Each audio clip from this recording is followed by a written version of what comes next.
Hi, today I'm looking at overhauling a Maillard Helicomatic rear hub from the 1980s. Found a lot on French bikes from that period, like Peugeots for example. And yeah, this one I found was really stiff and needed some servicing. So to release this typical type of freewheel is different from conventional freewheels of that period because it required a special tool, and this is the Maillard tool that is needed for this job. I got it a few years ago on eBay, I think. I don't know how common they are these days, but you need this to release this part of the freewheel and get it out. And on top of that you need obviously a spanner for your lock nut, which is a 16mm, to release that, to get the spindle out, and also the cone flat behind that is a 13mm. So this spanner is pretty good because it's built for this purpose of servicing hubs. And on top of that you need grease for the job of lubricating the insides and the ball bearings, which will be probably, you know, full of old grease. So yeah, you need that tool, that special Maillard tool. And besides that, you just start with releasing the spindle, quick release spindle, and I'll show you you can see the surface of here. You can see that surface, you can see that, which the tool has like these teeth which fits onto this part of the hub, and it's basically push down and anti-clockwise release. Now I did this earlier, as you can see, because it's pretty easy to get off, and it needed a lot of force, to be honest. When I did it earlier, I ended up using my foot like this, pushing it down, and it came off. But they can be pretty stiff, so you spin it off and it comes out, and then it releases. There it goes. That's basically the lock nut. So it releases the freewheel, which comes off like this. As you can see, for that period, it's, you know, quite a novel thing, is, you know, having this type of design. It's more similar to a cartridge design thing. And so once you've got this off, then you can start taking off the lock nut on this side, which is with this 16mm spanner, and you'll have to have something holding the other side. So I have two of these, which will give me the ability to lock this side, and at the same time, let's see if I can get this going there. So once you've got the lock nut off, it's always pretty stiff at the end there for some reason. Then you've got the washer, which comes with a little dimple on it, because it's got a flat here. You can see it. Yeah, there it is. It's got a little flat. And then you release the cone, and these can be stiff as well, because threads on these hubs get often greasy, and they can get really stiff.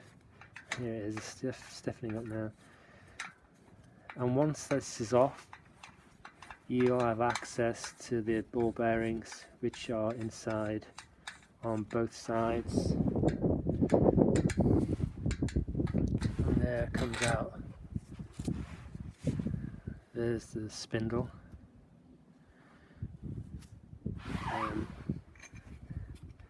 So now that's off, you have access to the balls which are here on both sides, 13 on each side, and then you can clean it out, which I've actually done this before doing the video, to be honest.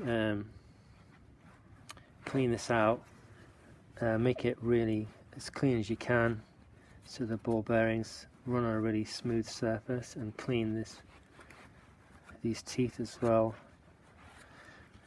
and just clean everything up on both sides, and then you can clean the ball bearings and then replace them.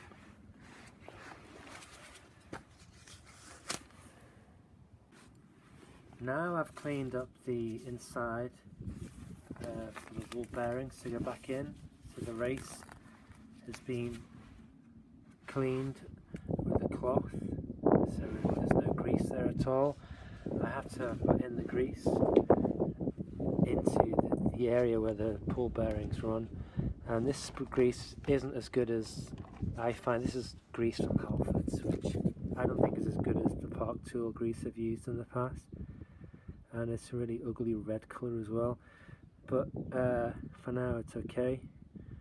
And so you put your grease in, and you put a decent amount in. I mean, not a huge amount, but you know, sufficient to keep the balls. I mean, when you start putting the ball in, like I start doing now, there should be enough grease in there to keep the balls from falling out immediately. So you can see the going in there like this, one at a time, making sure you don't lose any, because these are very small, these ones. I mean, I know some are there's only 9 in some of these older hubs, but there's 13 in this, so they're the smaller bearing. And you place them in as you turn the wheel as you place them in, and if you see there's any gaps where there's less grease, and you just put some more in, and you cover the balls, and then that keeps them really from spilling out as well, and makes the job a lot easier. So I'll complete this putting all these balls in place, and then do the other side, and then rebuild with the freewheel spindle and lock nuts again.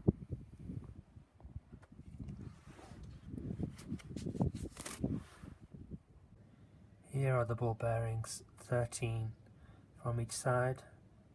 Still not cleaned up, just require a paper towel to clean them, and so ready for replacing. So I've re-greased the inside of the hub, and you can see that, and the ball bearings are inside. It wasn't easy actually, because these are very small ball bearings, and 13 of them, they can easily escape and fall out. And even, you know, when they get inside and they're within the grease, they can move around a lot. So I think the best way to do it is just tap them in. You get more precision using a small screwdriver than your finger and a glove. So once they're back in, you can prepare to put the spindle back on, and once the spindle's on, the ball bearings tend to stay in place. A lot easier to work with then. So you carefully put the lightly greased spindle back in, and now it's ready to receive the cone which you took off, 13mm flat. Put this back on and go back and replace everything. So that's what I'll do next.